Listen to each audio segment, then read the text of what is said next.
Buenas tardes, ¿cómo están? En primer lugar, quiero agradecer a la Fundación Vacunar por la posibilidad que nos da, no solamente me da, sino que nos da esto de encontrarnos entre colegas, entre profesionales de la salud, y para lo que hacemos, los que hacemos atención primaria, la verdad que hablar de vacuna es hablar del bastión, de esta herramienta que nos permite proteger la vida de tantos pacientes. Y en una situación especial, como vivimos todos con esta pandemia de coronavirus, es paradigmático, ¿no? Esperar todos una vacuna que llegue para este virus y estar hablando de vacunas para lograr recuperar esquemas o crear estrategias para recuperar esquemas. Considero que armar una estrategia tiene que ver con un montón de situaciones especiales que se nos da en el día a día a cada uno de nosotros.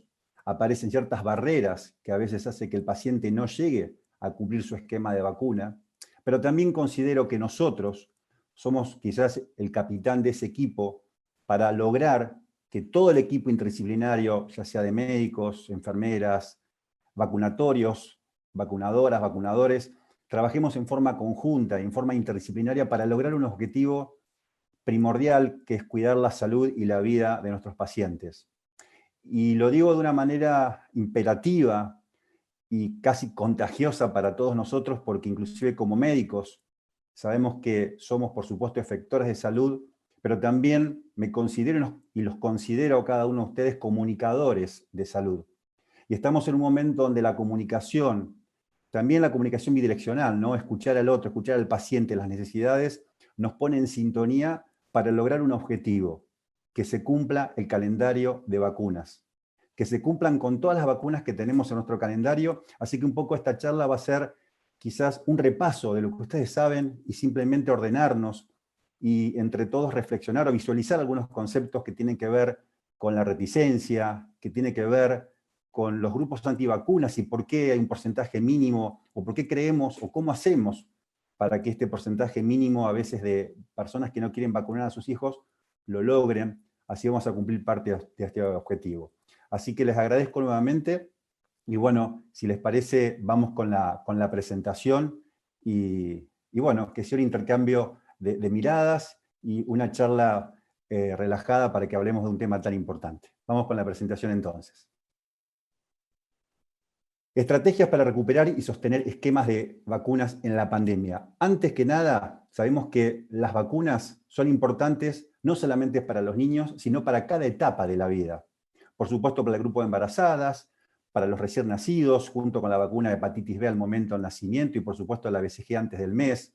Hasta el año de vida, todos sabemos que esta curva de anticuerpos que ya conocemos que va disminuyendo en los primeros 6 meses, estos anticuerpos maternos que tiene el bebé, y que vamos a empezar a recuperar parte de su inmunidad, interviniendo nosotros en esta inmunidad innata que tiene el recién nacido y el lactante en los primeros meses, con todas estas vacunas que damos a partir del segundo, tercer, cuarto, quinto y sexto mes, donde también hay técnicas importantes, y acá lo digo también como pediatra, en la comunicación con los padres, cuando hablamos de alimentación o cuando hablamos en una consulta prenatal, la importancia que le tenemos que dar a las vacunas y el tiempo que le tenemos que dar a los papás para contarles el porqué de la importancia de una vacuna. Desde ya hasta los 2 años de vida, todos sabemos que en los primeros 2 años de vida, y cuando hablamos del punto de vista nutricional nos referimos a los primeros 1000 días, bueno, en este caso también los primeros 1000 días, este niño va a recibir estas vacunas que lo va a fortalecer inclusive cuando ingrese a guardería, cuando empiece a sociabilizarse con sus pares. Ni que hablar a los 5 o 6 años, la edad de los adolescentes, esta edad tan compleja que, como ustedes saben, es una edad de reservorio de muchas bacterias, como por ejemplo meningococo, o como por ejemplo bordetela. Y también los jóvenes que viajan, los jóvenes o personas o huéspedes susceptibles, como vamos a ver después, para meningococo, y los adultos, que inclusive los adultos a partir de los 65 años, sabemos que debemos sostener esto de la vacuna de la gripe y del neumococo. Y nosotros como pediatras, quizás hay médicos clínicos ahora escuchando, obstetras o vacunadoras, pero todos, por eso insisto, esto del concepto interdisciplinario, nosotros como pediatras tenemos al niño como referente, pero a la familia en su conjunto. Entonces, preguntar si los abuelos están vacunados, si han recibido las vacunas oportunas, saber los convivientes de ese niño con el cual está viviendo, si hay un inmunodeprimido, también forma parte de nuestra función. Así que hay que pensar las vacunas en función de esa familia que tenemos enfrente y, por supuesto, en cada etapa de la vida. Esto quizás parece utópico, ¿no? Porque hablar de cosas optimistas me parece interesante, porque por la vacunación ya no se registran casos autóctonos de sarampión desde el año 2000, pero hasta el año pasado tuvimos casos de sarampión importados, y esto permitió, como ustedes saben, hacer esta famosa campaña con la vacuna triple viral, con la dosis 0 después de los 6 meses, y después, por suerte, desterramos esa dosis y nos quedamos entonces con la dosis al año y al ingreso escolar. La rubiola congénita desde el año 2009, no tenemos casos. El último caso de poliomielitis en la Argentina fue en 1984, difteria en el 2006, el tétanos neonatal en el 2007, pero el año pasado hubo un caso de tétanos en los Estados Unidos y sabemos que el Clostridium, si está en un lugar sucio, óxido, tierra, etcétera, y si está la bacteria presente y si el paciente no está vacunado, podemos llegar a tener tétanos nuevamente, así que hay que estar muy atentos. Se disminuyó la cantidad de trasplantes hepáticos en la Argentina a partir de la introducción de la vacuna de hepatitis A, hoy con una sola dosis al año de vida, y esto también nos pone a nosotros como ejemplo, ¿no? Haber erradicado en cierta forma la posibilidad o bajado la frecuencia de los trasplantes a partir del uso de una vacuna. Son estos mismos logros los que hacen fundamental a la vacunación entonces como política de salud, como política de Estado. Esta diapositiva, me acuerdo que cuando empezamos con la pandemia y nos empezábamos un poco a recordar, cada uno, ustedes saben seguramente tenemos diferentes edades los que escuchamos ahora esta charla. Yo me acuerdo cuando empecé mi residencia en el Hospital de Niños de La Plata, en el año 91, ese brote de sarampión tremendo que me quedaba, yo decía, esto es terrible, ¿cómo puede ser que la vacuna no frene una situación como esta? Los niños venían con dificultad respiratoria, triple catarro, y terminaban muchas veces, la gran mayoría en terapia intensiva, con una alta mortalidad, y muchos inclusive en el pasillo del hospital. También hemos vivido muchos de nosotros la enfermedad por Haemophilus, y esto de la meningitis por Haemophilus, a partir de la incorporación después de la vacuna, empezamos a ver una disminución donde ya casi no tenemos Haemophilus, pero sí tenemos meningococo y neumococo. Pero bueno, en esta línea de tiempo, si vemos esta caricatura de caras y caretas, donde en esta epidemia, esta pandemia de gripe del 1918, ver esta caricatura parecía como algo muy lejano que nunca nos iba a pasar. Y fíjense que ahora, indudablemente, tenemos esta misma situación, ya no en forma de caricatura, sino en una realidad que nos golpea.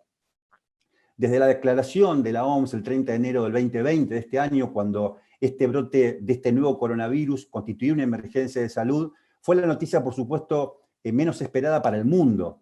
Y esto, ¿qué les voy a contar? Todos conocemos esta situación como nos ha golpeado. Hoy la Argentina, que ya tiene más de 30.000 muertos, y esto nos pone realmente piel de gallina y nos pone con mucha preocupación, pero también esta preocupación empezó a pasarnos cuando empezó la pandemia, empezamos a notar que la cobertura de las enfermedades inmunoprevenibles habían comenzado a disminuir, no solo por la pandemia, sino, como ustedes saben, también ya en el año 2019 teníamos una caída de la cobertura.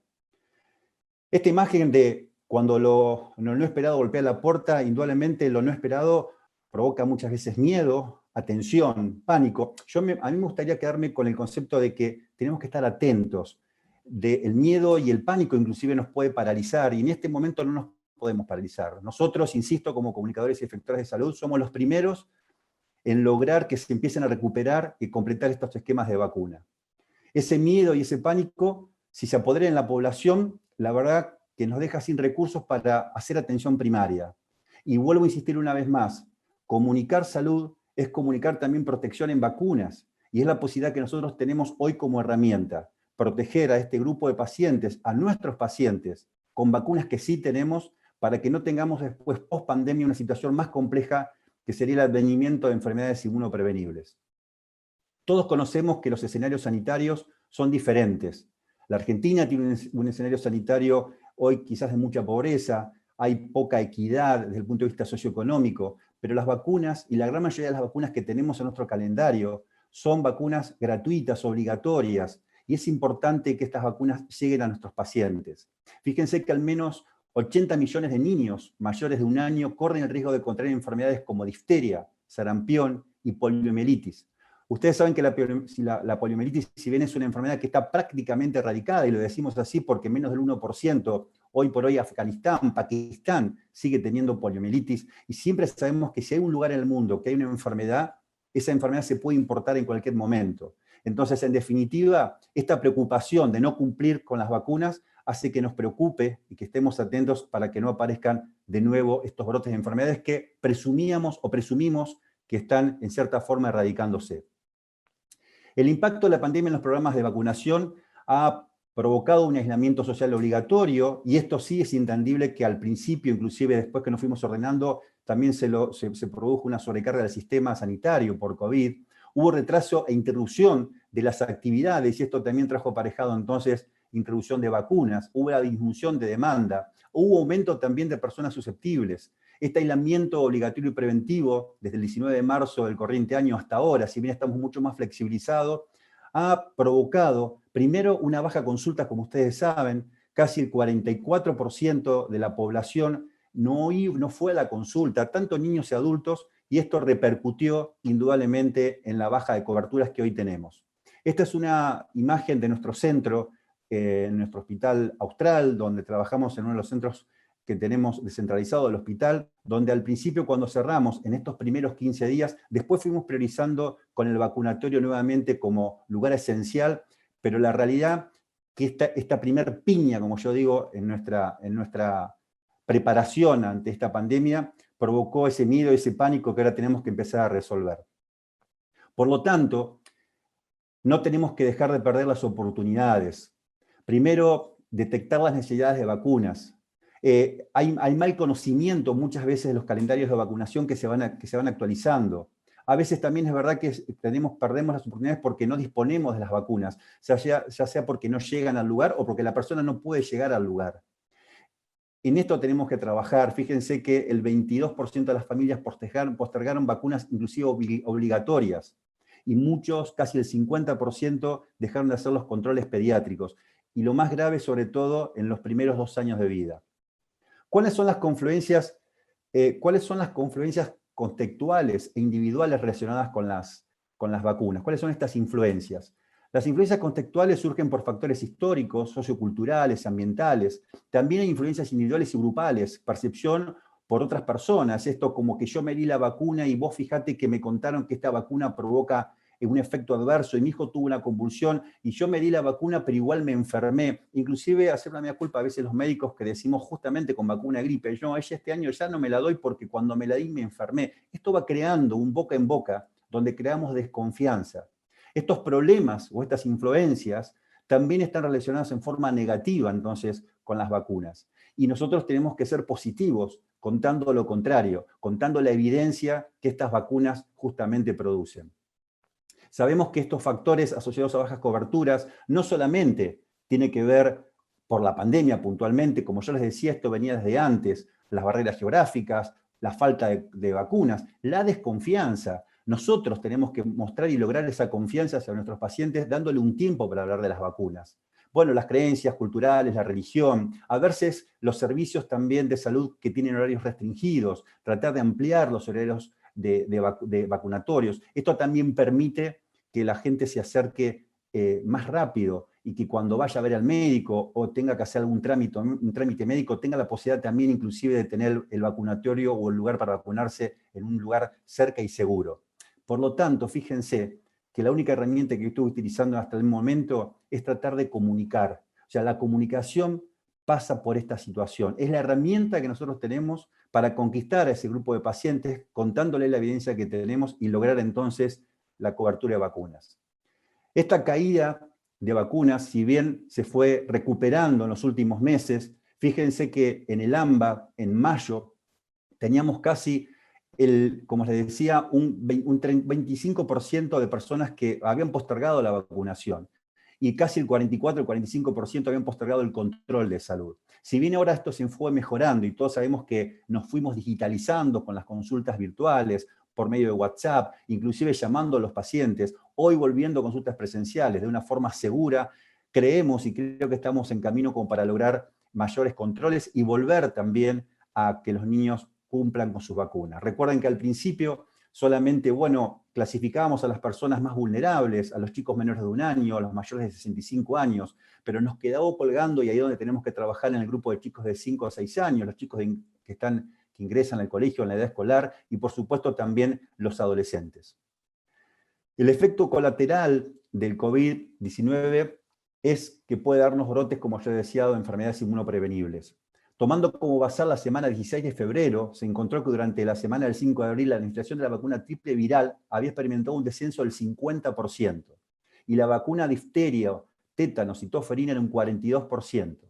Y fíjense, el 73% de falta de cobertura, de falta de administración para el virus de VPH-HPV, el virus papiloma.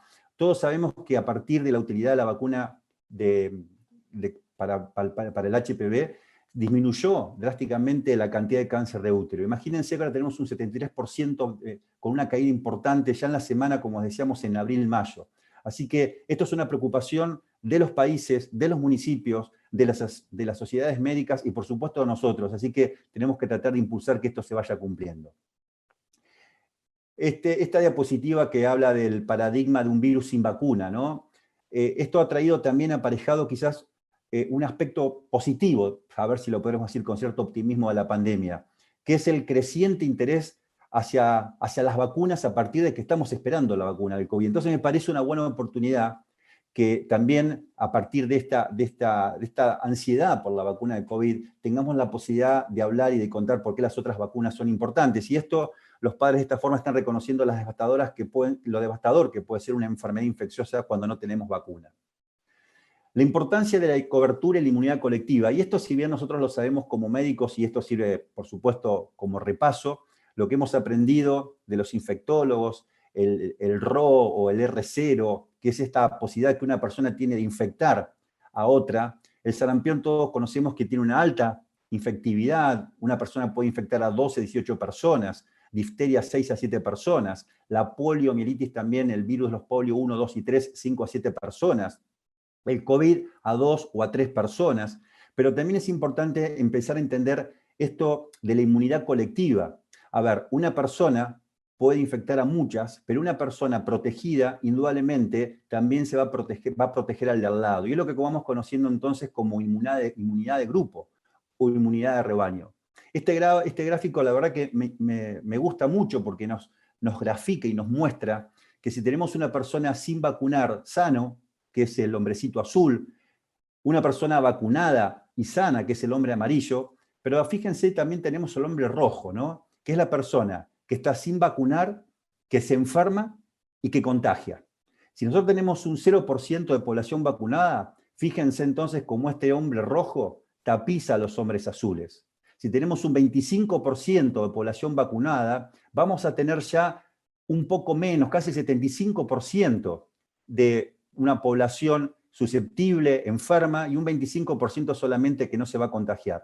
Si tenemos una población del 50%, ahí la cosa se empieza a repartir, pero tenemos la posibilidad también que más del 50% de la población se sigue enfermando si solamente tenemos una cobertura del 50%. Entonces, ¿cuál sería nuestro objetivo?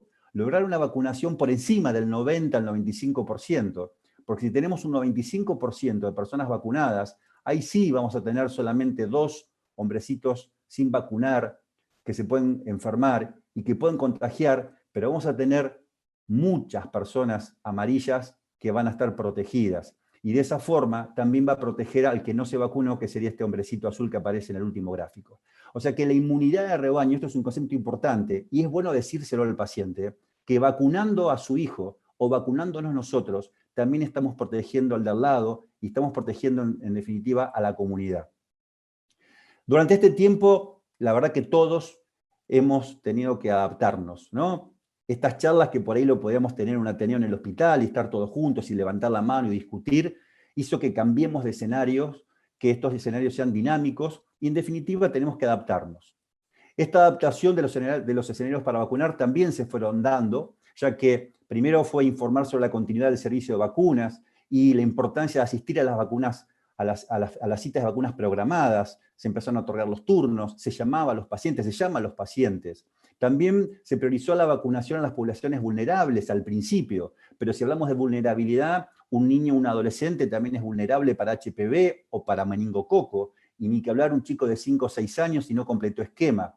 O sea que, en definitiva, estos escenarios que habíamos adaptado al principio, siendo muy electivos en el grupo más vulnerable, que eran chicos menores de 1 año y los mayores de 65 años, hoy tenemos que ampliar esa brecha para vacunar a todo el grupo poblacional.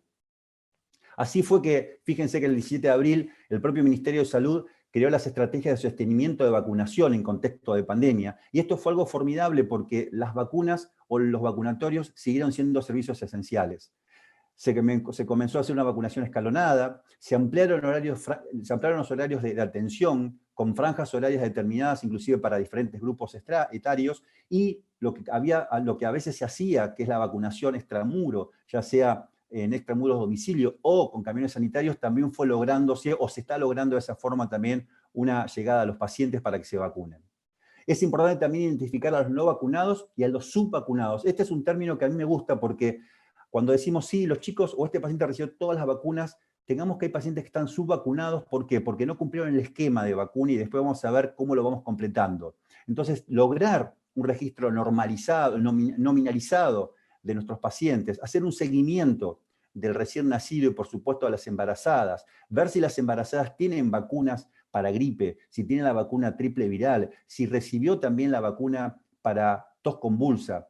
Usar recordatorios. Estos recordatorios lo pueden hacer los propios vacunatorios, llamando muchas veces al paciente, interactuando con el propio pediatra. Y nosotros los pediatras también no olvidar de pedir la famosa libreta de vacunas, porque es la única forma que quizás tenemos para saber si nos falta vacunas. Les digo esto porque a veces vamos a tomar el ejemplo de vacuna, por ejemplo, de meningococo. Uno dice, bueno, la vacuna de meningococo son 3 dosis o un esquema de 3 más 1, un esquema 2 más 1. Pero si el paciente recibió una vacuna, una dosis, y recibió al mes una segunda dosis, y quizás por equivocación recibió una vacuna el tercer mes, no es el esquema con intervalos mínimos que tenemos para esa vacuna. Entonces, ver los intervalos mínimos, conocer los intervalos mínimos de vacunas que también tenemos, o ver si el paciente recibió 2 dosis, pero estas 2 dosis es antes del año, o si recibió 2 dosis y es después del año, ahí vamos a estar bien. Entonces, también es importante revisar fecha, momento que el paciente recibió cualquiera de las vacunas que conocemos. Por eso es importante que esto que se hizo al principio de priorizar a las personas para vacunar, ahora debemos priorizar a todo el grupo que necesita las vacunas. Insisto, a las embarazadas, a los chicos menores de 1 año, a los chicos de 2 años, o sea, me refiero a la vacuna triple viral, vacuna para hepatitis A y vacuna del neumococo al año, como a los 15 meses la vacuna para meningococo y de varicela, la vacuna quíntuple a los 18 meses y, por supuesto, el grupo de 5 o 6 años con las vacunas que serían de ingreso escolar y no olvidarnos de los adolescentes. Seguir asegurando la vacunación y cómo lo podemos hacer. Bueno, primero, nosotros, tenemos este mensaje digitalizado con el paciente, el mail, el WhatsApp, la posibilidad de hablar por teléfono. Esto tenemos que utilizarlo también, porque inclusive el paciente, si no puede llegar con una orden certificado médico de acuerdo al municipio, de acuerdo a donde esté, de acuerdo a la fase donde vive el paciente, esto se puede otorgar y se puede hacer en forma digital para que llegue a cubrirse y que la dejen pasar en el tránsito para que circule libremente y se den las vacunas. Sostener una vigilancia epidemiológica de todas las enfermedades inmunoprevenibles. O sea, sabemos que hoy por hoy el 97 o 98% de las enfermedades virales son por SARS-CoV-2, pero las enfermedades inmunoprevenibles las tenemos que seguir vigilando. Respetar la sala de espera, el distanciamiento social, los turnos, el uso de barbijos para los niños mayores de 3 años y, por supuesto, con todas las medidas nosotros de protección como los vacunadores también, así mostramos vacunatorios y lugares seguros para la vacuna. Esta es la atención ambulatoria que nosotros fuimos logrando en el hospital, en nuestro centro descentralizado del Hospital Austral, con el espacio para que los pacientes esperen. Tenemos el propio centro vacunatorio que trabajamos con el mismo centro vacunal en el hospital, así que también trabajamos en forma conjunta con la asistencia médica si es que necesita el paciente cuando recibe la vacuna. Ustedes saben que los adolescentes cuando reciben vacuna de HPV hacen este reflejo vasovagal y muchas veces terminan con una lipotimia, entonces está bueno la asistencia del médico. O sea, insisto, fíjense que este trabajo sigue siendo interdisciplinario. Entonces, básicamente, ¿cuáles serían las estrategias para sostener la vacunación y captación de poblaciones no vacunadas? Muchas veces preguntar, ir al paciente y ver justamente a ver cuáles son esas vacunas, pero ofrecerle también lo que nosotros llamamos en el hospital una pediatría segura, un lugar seguro para el que el paciente venga y visualice que está seguro para recibir estas vacunas. Orientar a los profesionales de salud, entre nosotros mismos, fomentarnos el conocimiento, es crear estrategias locales de acuerdo a la situación o a este escenario sanitario que yo les decía y tener información adecuada. Este concepto de infodemia que surgió este año, donde muchas veces las malas noticias o las falsas noticias van creando también diferentes conductas, inclusive en los propios médicos o en la población. Recuerden que nosotros tenemos la posibilidad de llegar a una información real a partir de OPS, a partir de las sociedades científicas como la Sociedad Argentina de Pediatría, la Sociedad de Infectología, el CDC. Entonces, formarnos y saber de lo que estamos hablando, esto es importante porque vamos a ver, hay siempre una brecha a veces entre el conocimiento y la práctica. O sea, podemos saber mucho y podemos dar indicaciones, pero también tenemos que saber cómo hacerlo para que eso se cumpla. ¿Cuáles son las preocupaciones entonces de los padres?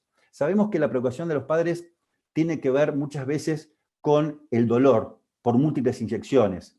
Primero, muchas vacunas por visita. Les pasará a ustedes tantas vacunas, doctor, y si se la voy dando en forma escalonada, sabemos que las vacunas tenemos que no perder la oportunidad en ese momento, aunque parezcan muchas. Hoy tenemos la posibilidad de utilizar inclusive vacunas combinadas de tipo inclusive celulares, que no son de células enteras, que tienen menos efectos reactogénicos, que provocan menos eritema, menos fiebre. Esto también es importante contarle al paciente, que tenemos vacunas para proteger a su hijo para 6 enfermedades, para difteria, para tétanos, para tos convulsa, para hemófilis influenza, para hepatitis B, que con un solo pinchazo lo estamos protegiendo casi, dándole una cobertura al 90% para que este chico no haga la enfermedad. Saben también que la fobia, la fiebre, es una de las causas muchas veces de reticencia, inclusive de las vacunas. Entonces, explicarle que pueden haber vacunas más reactogénicas, como es el caso de la vacuna del meningococo tipo B, contarles que para esta vacuna sí le podemos dar el paracetamol, que hay trabajos que avalan esto, que no producen discapacidades o autismo, como sabemos esta historia de la vacuna triple viral, que los componentes son seguros y los padres creen que el timerosal es algo inseguro y eso está demostrado que no lo es. Y ahora, además de todo eso, se agrega la pandemia. Entonces, fíjense el trabajo comunicacional que nosotros tenemos. La reticencia en vacunas se define como el rechazo o el retraso en aceptar las vacunas pese a la disponibilidad de los servicios de vacunación. Y esto es interesante porque hay varios trabajos que ahora vamos a repasar, pero hay padres que quizás quieren algunas vacunas y otras no, o prefieren usar solamente las vacunas que son las que aparecen solas en el calendario y las nuevas vacunas que inclusive permiten flexibilizar esquemas como vacuna para meningitis o vacunas como para meningococo tipo B, si bien no la tenemos dentro del calendario, después vamos a ver que la estrategia que tenemos ahora es para huéspedes especiales, quizás no quieren, y ahí es donde aparecen estas historias culturales, religiosas, porque me dijo y no me dijo. Así que nosotros tenemos que lograr que estos padres reticentes, y hay un trabajo interesante que les voy a mostrar del Hospital de Niños Ricardo Gutiérrez, liderado por la doctora Castellano, Gentile, donde muestran justamente que la confianza hacia el pediatra hace que el 94 o el 98% confíe en lo que le dice el pediatra. Así que fíjense la herramienta que nosotros tenemos. ¿Cuáles serían las determinantes de la reticencia, que es lo que se denomina el modelo de las 3C? La confianza, la complacencia y la conveniencia. Primero, bueno, crear confianza, está más que dicho, ¿no? Cuando hay desconfianza es raro que un paciente entonces llegue a un vacunatorio, sobre todo si tuvo un mal evento o porque se dio mal la vacuna o porque hizo un efecto adverso importante. La complacencia, que a veces esta percepción negativa de valorar la necesidad de las vacunas, ¿no? O sea, el paciente no lo valora como algo importante. La conveniencia por costo, por llegada, porque a ver si me conviene ahora o me conviene después, y si no, se la doy cuando pase la pandemia. Y ahí es donde aparece esta cuarta C, como yo sumé acá, ¿no? Las 3C más la cuarta C, que sería del coronavirus. Esto también pone a los padres a veces a determinar no ir a vacunar. Entonces, en este trabajo interesante de Lex y colaboradores, hablan que los padres reticentes que aceptan, o sea, los que aceptan sin cuestionamientos son 30 al 40%. O sea, nosotros no le dieron las vacunas por la causa que fuese, pero le decimos, bueno, falta esta vacuna, se la tenés que dar. Van y lo hacen. Esto representa un 30 o 40%. Los que lo aceptan, pero con cautela, o sea, con duda. Es más, después van a googlear, se fijan en internet, consultan, inclusive hasta pueden consultar con otros médicos. Los padres que vacilan, ¿no? Los que dicen, lo vacuno, no sé, que son los reticentes o dudosos. Los que aceptan solo algunas vacunas, fíjense, entre el 2 y el 27%, solamente le voy a dar la vacuna de calendario o solamente voy a darles la vacuna menos la triple viral. Y los que rechazan todas las vacunas son del menos del 2%. Y hoy se calcula que inclusive en este grupo de reticentes que rechazan todas las vacunas, que ya no serían reticentes, sino que serían o que forman parte de los grupos antivacunas, llegaría al 4% simplemente. Esta es la escala de reticencia que presentó el Hospital de Niños Ricardo Gutiérrez, donde muestra que en un trabajo que se hicieron con 600 padres de diferentes niños, con grupos 1 de menores de 2 años y un grupo 2 de adolescentes, fíjense que el grupo justamente que era el no reticente, o sea, aquel grupo que inclusive se daba todas las vacunas, en un 3 a un 0.6% de ese grupo de pacientes no había recibido la vacuna. Y el 15%, el reticente, por supuesto, no la había recibido, que era lógico. A mí este trabajo, realmente lo que más me preocupa y me llama la atención es que tenemos una falta de cobertura en pacientes que no son reticentes. Entonces la pregunta es, bueno, ¿por qué estos pacientes que no son reticentes no vacunaron a sus hijos? Y bueno, hay otras barreras, ¿no? Y esas barreras, como yo les decía, pueden ser geográficas, pueden ser económicas, pero nosotros tenemos un calendario de vacuna gratuito. Entonces, no puede ser que tengamos esa baja de cobertura. Y en esta encuesta, en esta escala de reticencia, como yo les decía, fíjense que dice que generalmente hago lo que mi pediatra me recomienda en relación a las vacunas de sus hijos. O sea que nosotros mismos tenemos esta herramienta fundamental de decirle al paciente lo que tiene que hacer. Yo soy de los que considero que cuando un paciente viene al consultorio, viene a que yo le indique qué tiene que hacer para la protección de su hijo, qué alimento, que le dé el pecho materno hasta los 6 meses, en qué momento puedo no comenzar la guardería. O sea, no le digo, bueno, haz lo que vos creas. Tengo esta vacuna, bueno, si querés vacunalo. Hay una vacuna que no está en el calendario, entonces no te la voy a dar.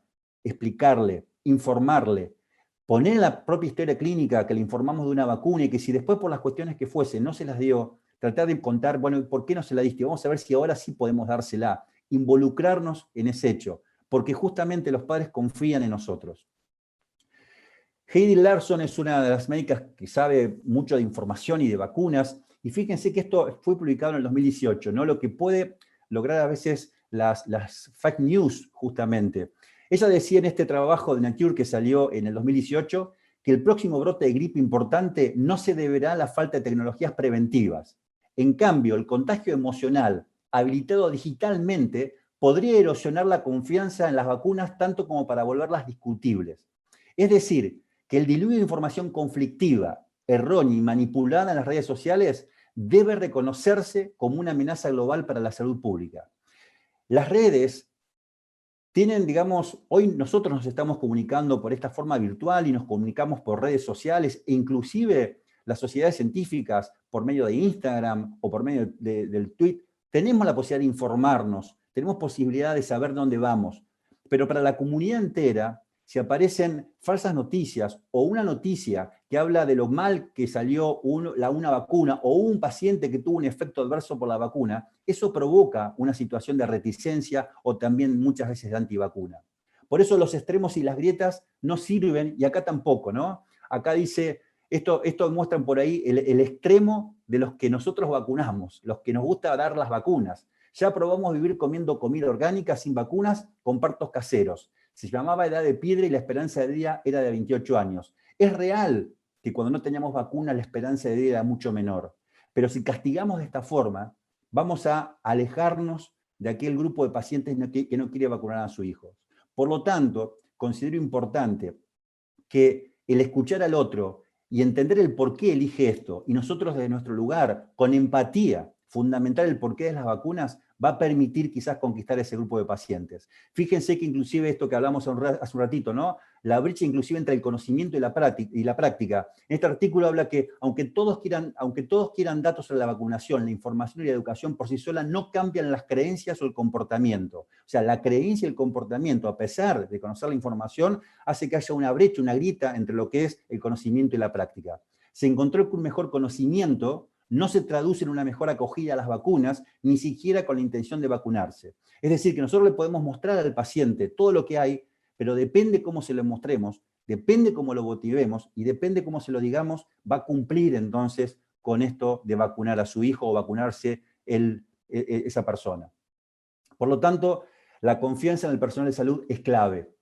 Acá hay varios trabajos que lo demuestran. Los padres que reciben información de sus médicos tienen menos preocupaciones que si provienen de amigos, de libros de internet. Para todas las vacunas, la actitud del médico tiene mucha influencia en la decisión de vacunar. la información del médico, razón principal por lo que los padres que pensaban retrasar o rehusar vacunas cambiaron de opinión. Todos los trabajos demuestran entonces que si nosotros le damos tiempo al paciente, lo escuchamos empáticamente, si nos dice que no lo quiere vacunar, le decimos yo, elija otro médico, nos estamos perdiendo la oportunidad de que ese hijo se proteja por una vacuna. Vamos a escucharlo, vamos a darle tiempo para que nos cuente por qué y darnos también nosotros el tiempo para contar los efectos positivos de la vacunación. Nosotros entonces, como dice la Sociedad Argentina de Pediatría, somos un factor decisivo para recuperar vacunas. Y esto no lo dice solamente la Sociedad Argentina de Pediatría, lo dice la OPS y lo dicen todas las sociedades científicas. Los pediatras somos una pieza fundamental entonces en la decisión de los padres para que vacunen a sus hijos. La información y la seguridad que le brindemos a los pacientes son claves para mejorar entonces las coberturas de vacunas. Y este gráfico que el otro día me llegó por Instagram y me pareció realmente que grafica lo que tenemos que hacer, ¿no? Y si nos escuchamos para entender y no para responder, a veces los médicos tenemos esto que haga lo que yo le digo y esto es así porque sí. Me parece importante que cuando tenemos una persona que es reticente, una persona que es antivacuna, una persona que por ahí nos damos cuenta que quizás tiene otras visiones sobre lo que es la protección de la vida, de cómo proteger a su hijo, está bueno escucharlo, entender por qué lo dice, desde dónde lo dice, y también nosotros encontrar ese tiempo empático también para modificarle ese pensamiento y para que en definitiva ese pensamiento modificado termine en vacunar a sus hijos. Creo que cada uno de ustedes tendrá anécdotas varias de pacientes que no se quisieron vacunar y que después en próximas consultas o ante una situación como se apareció una enfermedad en alguien celebrity, venían y decían, no, entonces ahora sí quiero que me vacunen o me enteré. O sea, nosotros los pediatras estamos inclusive influenciados y rodeados de mucha información que viene desde afuera hacia los pacientes, pero insisto, nosotros somos los que tenemos que cambiarle esa información con formación y escucharlos para modificar ese pensamiento. Entonces, la mejor estrategia, indudablemente, es la comunicación, la información, el diálogo, escuchar y hablar. También el monitoreo activo de los medios de comunicación pasa por nosotros, estar activos de ver qué información le llega al paciente, esto de la infodemia. También es verdad que la información y las intervenciones deben instruir al receptor. La evidencia demuestra que la comunicación es más exitosa si se brinda como una indicación. O sea, si nosotros indicamos también la vacuna determinada. Se debe resaltar la importancia de la protección individual y también su responsabilidad en la protección no solo de esa persona, sino de todo el grupo, como hablamos recién de la inmunidad de rebaño, que significa, si yo me vacuno, voy a proteger a otros. La decisión de no vacunar implica riesgo, y esto también tiene que quedar implícito. No estar protegido es mucho más peligroso que recibir una vacuna. Y enfatizar también en la seguridad de las vacunas, mostrándole y contándole a los pacientes que si bien una vacuna puede tener un efecto adverso mínimo, son todas las vacunas seguras desde ese punto de vista. No se debe criticar a quienes dudan de las vacunas, sino incentivarlos, como yo les decía. Es necesario ser sensible con las preocupaciones de los padres reticentes, insisto, escuchar, entender, y lógicamente de esa forma vamos a lograr seguramente el cambio a esta actitud de vacunar. El mensaje debe ser sencillo, debe ser claro y emplear el lenguaje propio del destinatario. Nos estamos acercando entonces a la herramienta fundamental que es la vacuna y cuáles son estas vacunas. Todos los aspectos que necesitamos considerar en vacunas tienen que ver con la inmunogenicidad y la eficacia. Debemos conocer de cada vacuna cuál es la inmunogenicidad, cuál es la eficacia, la seguridad, la factibilidad, también saber coberturas y costos. Las vacunas residen en un complejo sistema, entonces multiescala, que incluyen relaciones biológicas, clínicas, conductuales, sociales, operativas, ambientales y económicas. Fíjense en todos los actores, entonces, que intervienen o que intervenimos nosotros en esto a considerar una vacuna. El uso de las vacunas combinadas ha logrado tener una gran ventaja, ya que cuando recién yo les comentaba las preocupaciones de los padres, se logran menor número de inyecciones por visita y el número total de inyecciones. Hay mayor aceptación de los complejos a esquemas de vacunación. Todos sabemos que si podemos dar menos pinchazos con una vacuna que es combinada, que es celular y que tiene menos efectos adversos, seguramente va a ser elegida. Inclusive hay trabajos recientes que muestran la aceptación de estas vacunas por los padres. Son vacunas menos dolorosas. También es verdad que hay vacunas más dolorosas. Sabemos que hay vacunas de HPV que una es más dolorosa que la otra. Esto está bueno también explicarlo. Muchos colegas nuestros, y hay muchos expertos infectólogos que hoy trabajan en los vacunatorios también tratando el dolor inclusive desde un punto de vista psicológico, hablando con el paciente. Por eso los vacunadores, también la formación en el PAI o en la instrucción de cómo vacunar y cómo manejar al paciente para evitar el dolor y ser empático también en el momento, en el acto de vacunar, es importante para que este paciente vuelva a la vacuna, ¿no? Capacidad. Estas vacunas tienen una alta capacidad para inducir altos niveles de anticuerpos, lo que hace que estos títulos de anticuerpos mantengan una alta inmunogenicidad a través de los años y además simplifican los programas de vacunación. Un ejemplo de esto es con poliomielitis, por ejemplo. Ustedes saben que, bueno, nosotros ahora en la Argentina, a partir de junio, con la incorporación de la vacuna Salk en forma inactivada, pero que también tenemos la posibilidad de darla en forma de vacuna combinada, países como Uruguay, Paraguay todavía tiene vacuna OPV, pero por ejemplo Chile, inclusive ya tiene en su calendario y ha mostrado buenos títulos de anticuerpos y además buena cobertura de vacuna con vacuna sextuple combinada, por ejemplo, para poliomielitis. Así que tenemos que ir por ese camino, ¿no? Tratar de reducir los pinchazos teniendo una herramienta como son las vacunas combinadas. Ahora, la difícil tarea de priorizar prevención en pandemia y cómo recuperamos entonces, desde el punto de vista técnico, los esquemas atrasados de vacunación. Primero, no es necesario recomenzar los esquemas si ya comenzaron a recibir alguna dosis. El otro punto es que se utilizarán los esquemas a intervalos mínimos recomendados de acuerdo a la vacuna y a la edad del huésped. Y esto vuelvo a lo que decía al principio, ¿no? Hay intervalos mínimos y hay intervalos también, por supuesto, que a veces podemos decir son máximos. La realidad es que tenemos que completar el esquema de vacuna. Pero insisto, si nosotros sabemos que una vacuna son 3 dosis, pero se dio el paciente en un intervalo que no era el respetado, no era el intervalo mínimo, ahí sí vamos a tener que vacunar de nuevo al paciente. No existe un límite de inyecciones por visita. Sin embargo, para reducir el estrés, podemos optar entonces por las vacunas combinadas, sextuples, quíntuples o cuádruples, y así reducir el número de pinchazos. Las vacunas inactivadas se pueden administrar sin tener en cuenta ningún intervalo previo o posterior con cualquier otra vacuna. Y esto es importante siempre que sean diferentes antígenos. Digo esto por la vacuna a veces de la gripe o de la vacuna inactivada, como puede ser la vacuna, por ejemplo, del neumococo o una vacuna como puede ser la Salk. Y las atenuadas parenterales, que si no se administran al mismo tiempo, deben esperarse un intervalo mínimo, ahí sí, de 4 semanas entre dosis, ¿sí? Algunas recomendaciones de la OMS respecto a las vacunas contra sarampión, parotiditis, rubiola y varicela. Primero, el sarampión, inmunizar a todos los niños, y todos sabemos y lo hemos vivido, que el sarampión es una enfermedad que deja secuelas, es una enfermedad de alta mortalidad en los niños pequeños y que tuvimos rebrote y brotes por falta de vacunas. Inmunizar a todos los niños y adultos susceptibles en quienes no estén contraindicada la vacuna.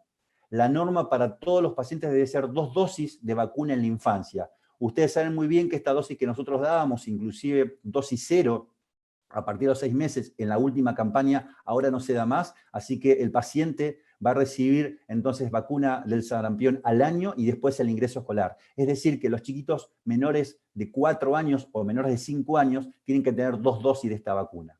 Los programas de vacunación que ofrecen 2 dosis de vacuna contra sarampión deben considerar la inmunización también contra la rubiola, ¿sí? Y vacunar a las adolescentes y a las mujeres adolescentes que no recibieron la vacuna ante la posibilidad de su edad fértil. También pasa esto con la parotiditis, una vacunación sistemática en los países con programas bien establecidos de vacunación infantil, con capacidad para mantener tasas elevadas de cobertura y donde la reducción de la parotiditis es un objetivo de la salud pública. La varicela. Nosotros tenemos hoy en el calendario una dosis que la damos después del año, específicamente a los 15 meses.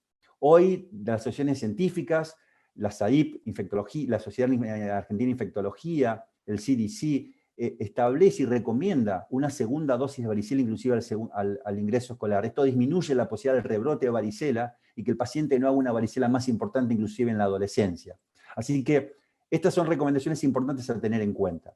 La vacuna doble viral o triple viral, como ya les decía, recuerden entonces que este era el esquema anterior que teníamos hasta hace poco, porque ahora se aplica una dosis entonces al año y se da una segunda dosis entonces al ingreso escolar. O sea que al cumplir 5 años, todos deben recibir 2 dosis de vacuna triple viral.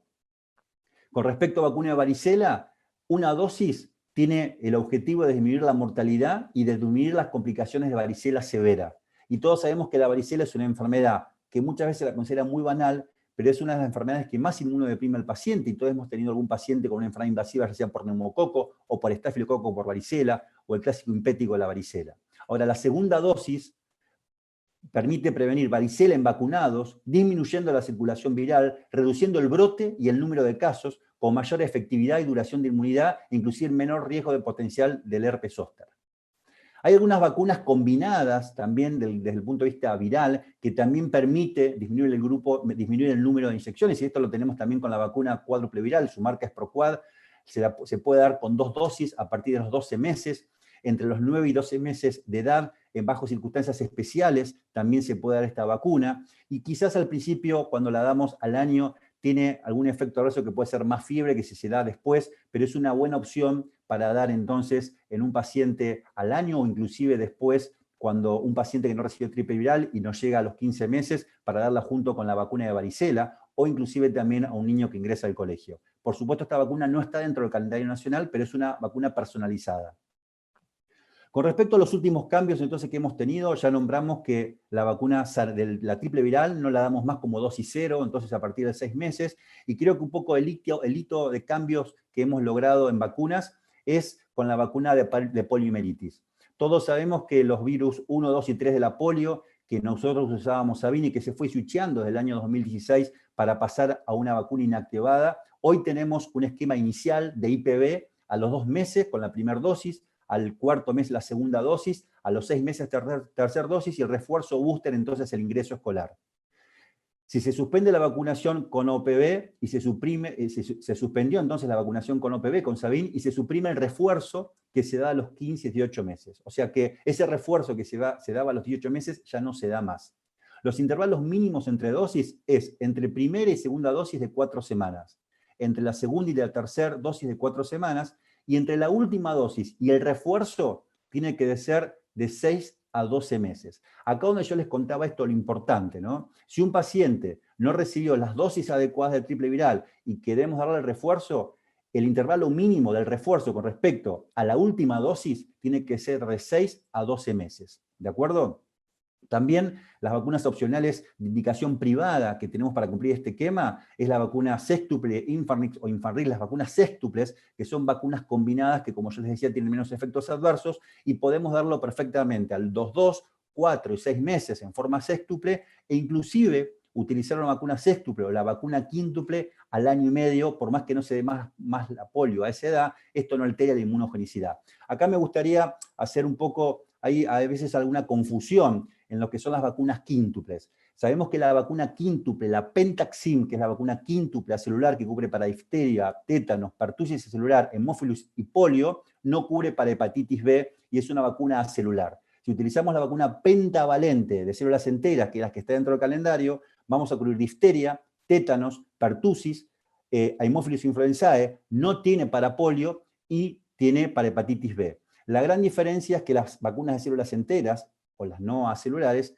pueden provocar un poco más de efecto reactogénico. ¿Cuáles serían las indicaciones especiales, entonces, en pacientes inmunocomprometidos, incluidos los que viven con pacientes VIH?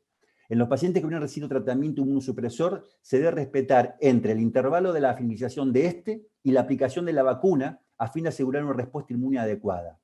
De 6 a 12 meses, post-trasplante. De 3 meses después de quimioterapia. 1 mes después de una corticoterapia sistémica y 1 mes post-radioterapia total. Esto también es importante conocerlo, porque ahí es donde tenemos las indicaciones especiales para huéspedes inmunocomprometidos. Usando vacunas combinadas de tipo acelulares con IPV, el esquema sería, insisto, sextuple, sextuple, sextuple, 2, 4 y 6 meses, darle quíntuple acelular o sextuple a los 18 meses, y por más que estemos dando una dosis más, en este caso de polio, no altera en absoluto la inmunogenicidad del paciente, y por supuesto, al ingreso escolar. Llegamos al meningococo. No vamos a hablar extensamente del meningococo, nosotros sabemos que es una de las bacterias que más le tememos, porque independientemente si es el A, el C, el W, el Y o el B, es una enfermedad devastadora, con altas secuelas neurológicas discapacitantes y alta mortalidad. En la Argentina se calcula entre 170 y 300 casos por año, con una incidencia mayor en niños menores de 12 meses, de 13 por 100.000 habitantes, casi 14 casos por 100.000 habitantes. O sea, es una enfermedad de alto impacto con altas secuelas. Y los adolescentes tienen el riesgo de contagiarse, de hacer la enfermedad, pero de ser portadores de la enfermedad. Por eso, la semana pasada, hace muy poquito, aparecen las estrategias de vacunación contra el meningococo de Argentina, donde sabemos que el 50% de los meningococos hoy por hoy en la Argentina son de tipo B y un 29% es el W. Más allá de los linajes, sabemos que entonces el W y el B serían los meningococos más frecuentes.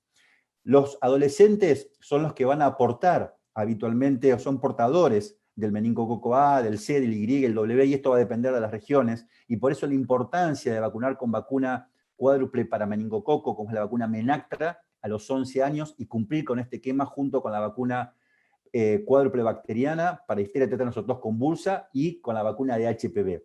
¿Cuáles serían los huéspedes especiales que se incluyen entonces para vacunar hoy por hoy con vacuna para meningococo? Ya sea cuádruple, inclusive vacuna Bexero, que es la vacuna que nosotros tenemos para meningococo B.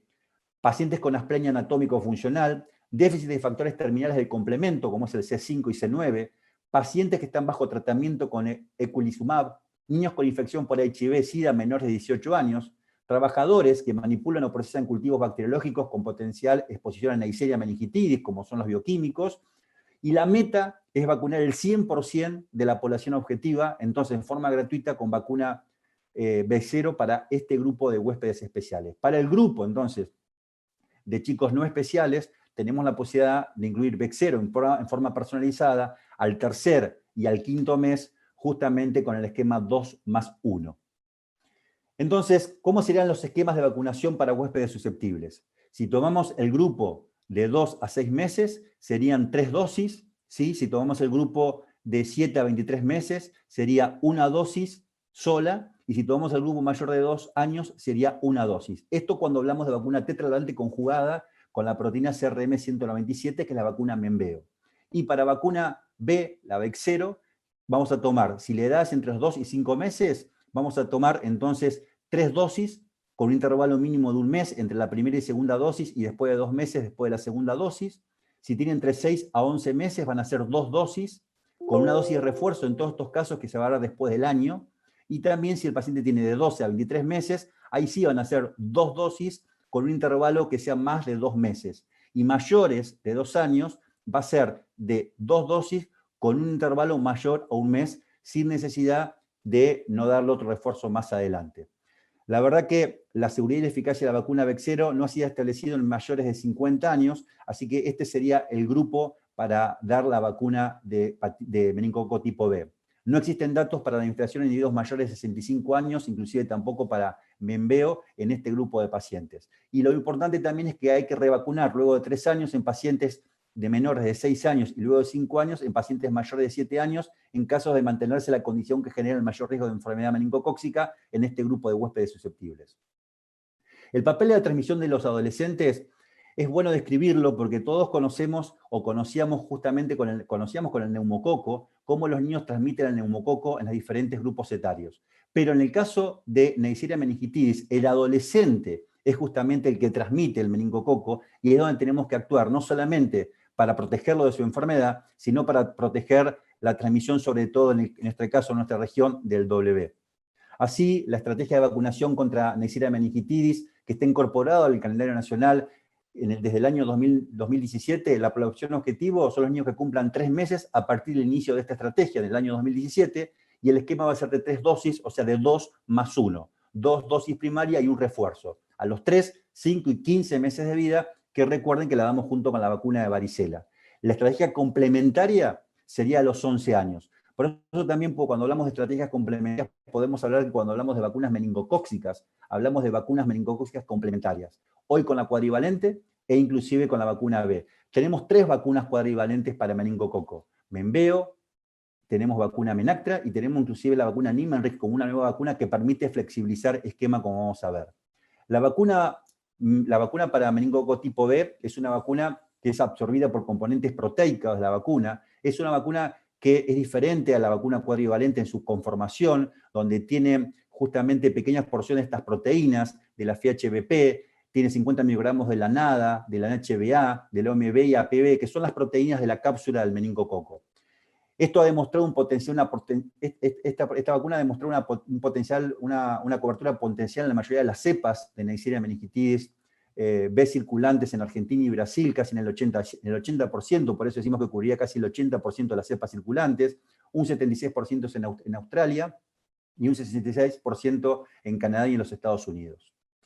Hay algo importante que sabemos que nosotros no tenemos que dar profilaxis con ningún antitérmico en las vacunas. En el caso de vacuna CIVEX 0, que es más reactogénica que otras vacunas, este trabajo habla que el uso de paracetamol para profilaxis de fiebre reduce la reacción post-vacuna sin generar ningún tipo de consecuencia negativa en la inmunogenicidad. Sería quizás la única vacuna que nosotros en forma profiláctica podemos darle paracetamol al paciente.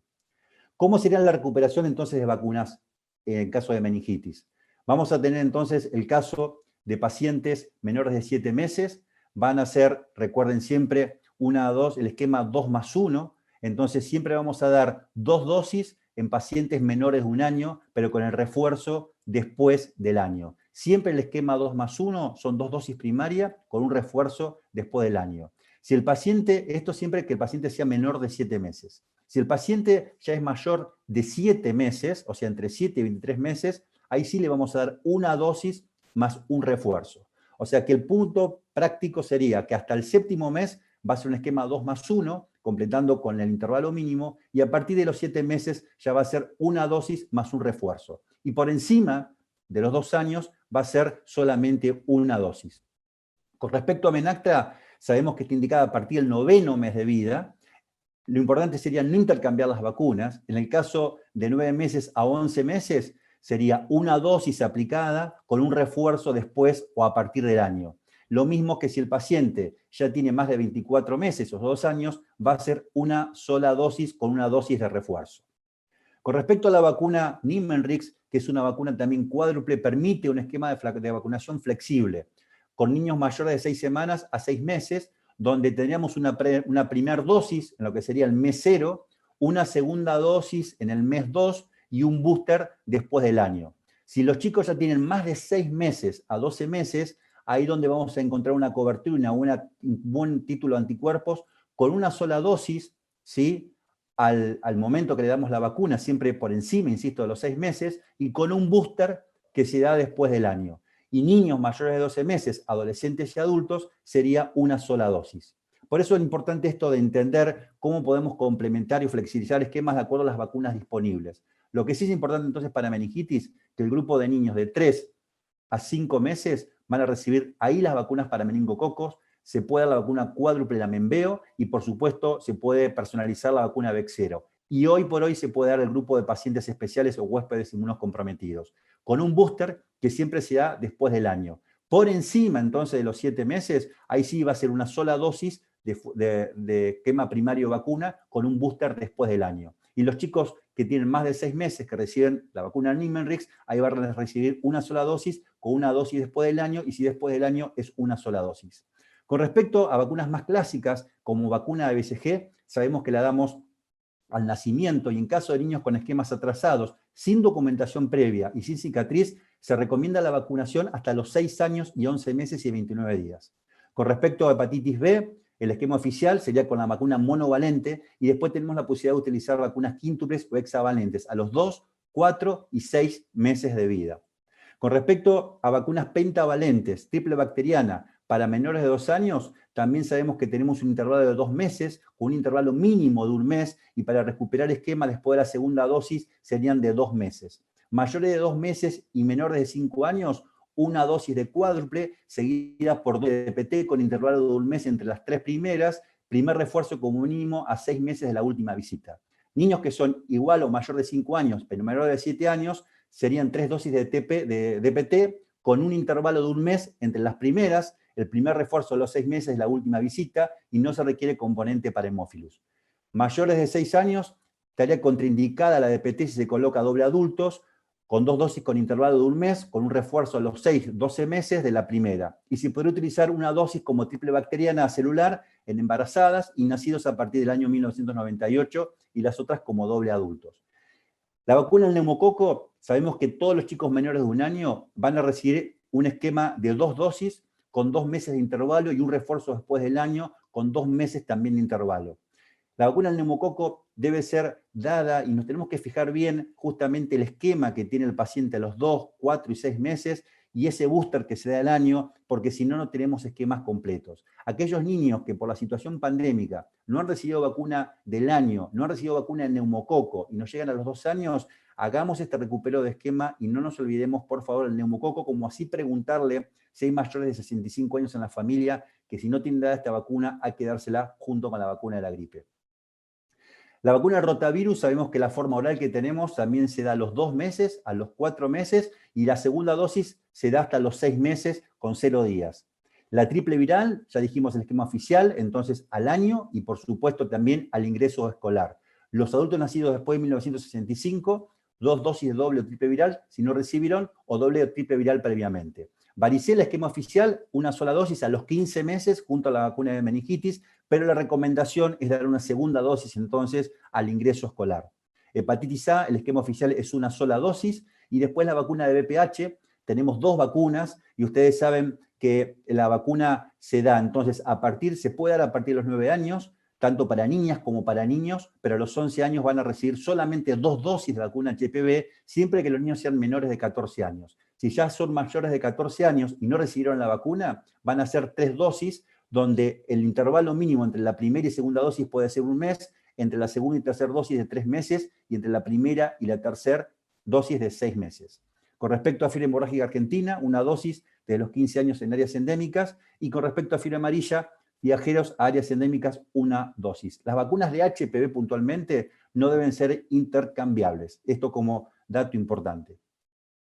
Realmente la vacunación en la adolescencia presenta mayores desafíos, y esto lo decimos porque si bien quizás son jóvenes más vulnerables y les gusta el contacto y la posibilidad de estar juntos, y este confinamiento ha traído aparejado un montón de situaciones emocionales, el adolescente para los pediatras, para los médicos, es un grupo realmente de atención, por varias situaciones, pero también para el cumplimiento de las vacunas.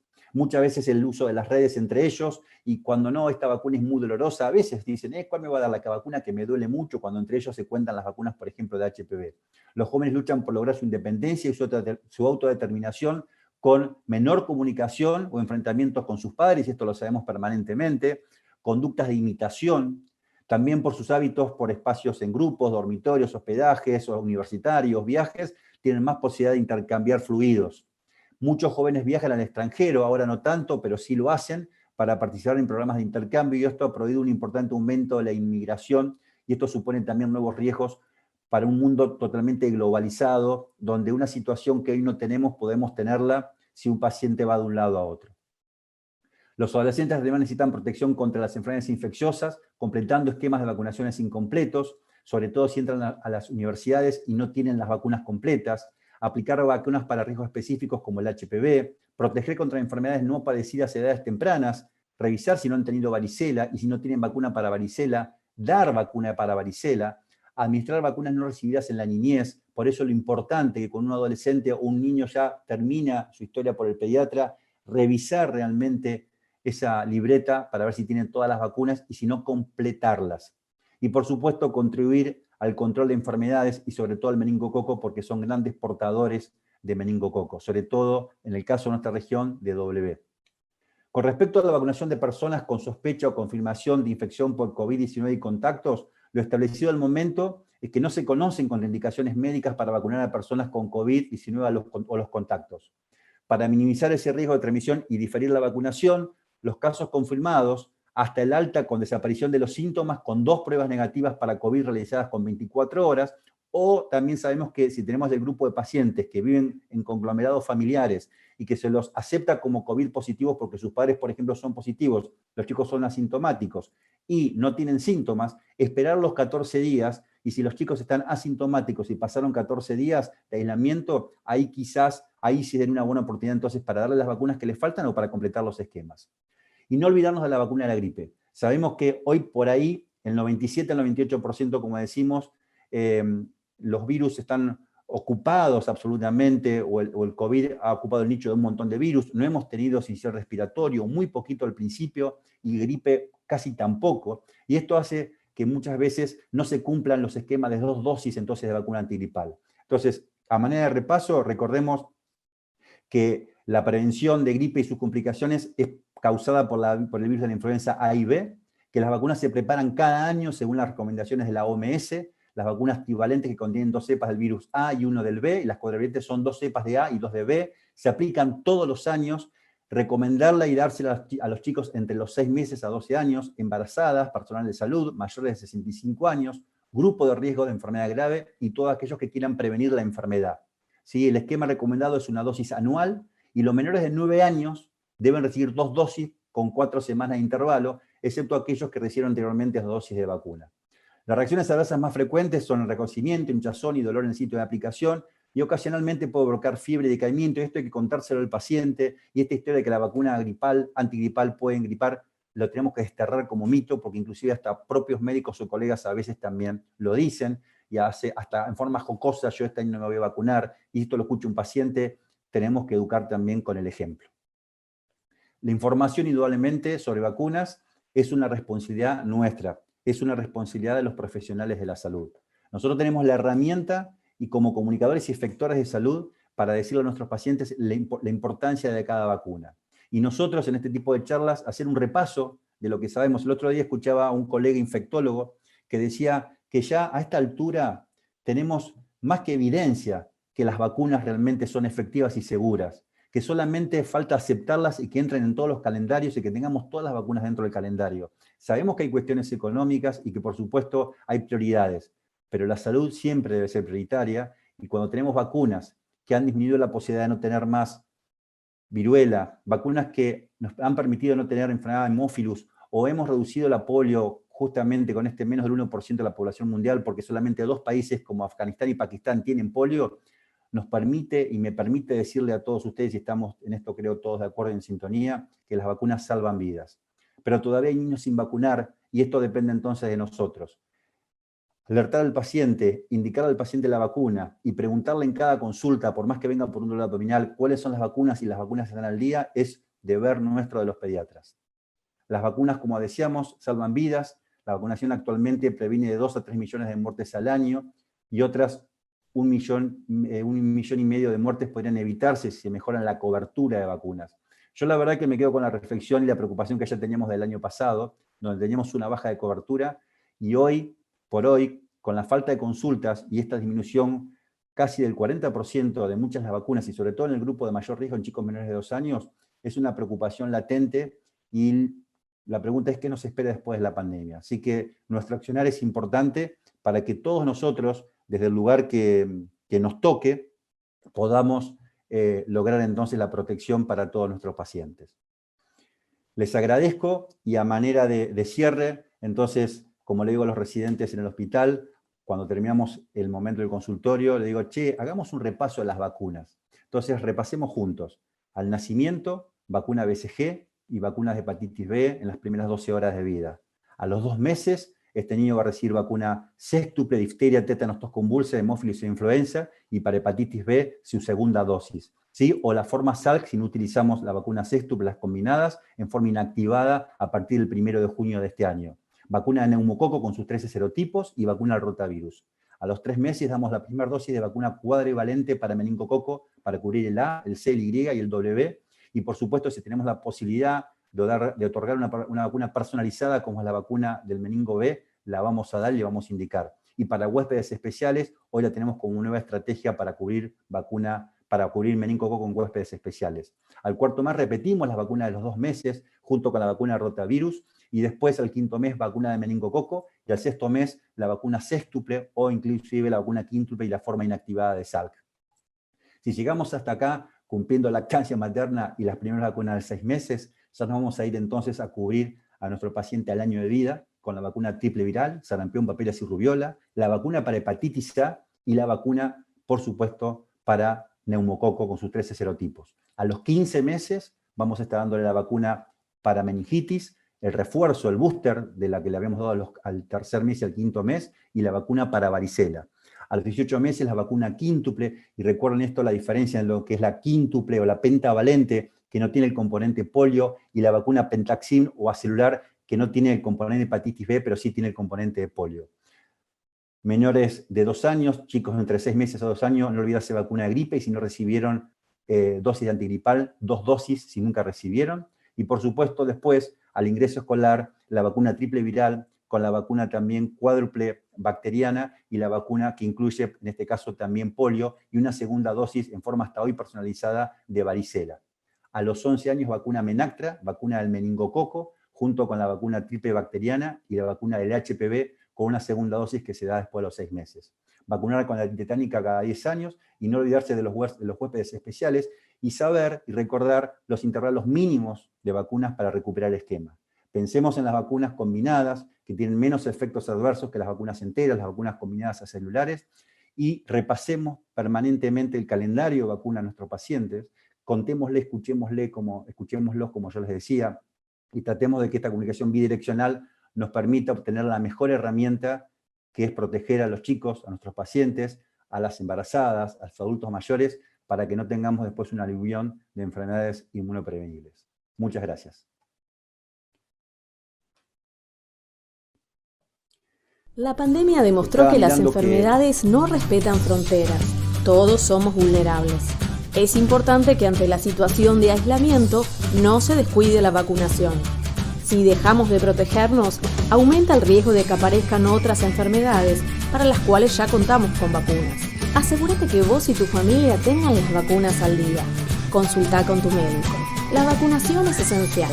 Las vacunas protegen.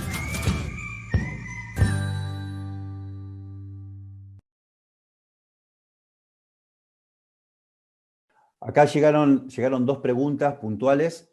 Espero que la charla no haya sido larga y quizás quedan dudas y podemos resolverlas, si no, en otro momento en el foro o por mail. Pero una de las preguntas que me hacen es qué pasa si una niña recibió una sola dosis de vacuna de HPV y ya pasó más de un año. Si tienen menos de 14 años, se da una segunda dosis y sigue siendo 2 dosis, por más que este intervalo sea mayor de 6 meses. O sea, no se empieza a revacunar. Lo importante de vacuna HPV es tratar de no intercambiar las vacunas. Y lo importante, como lo dije, es que los chicos, hombres y niñas mayores de 14 años, son 3 dosis de vacuna de HPV.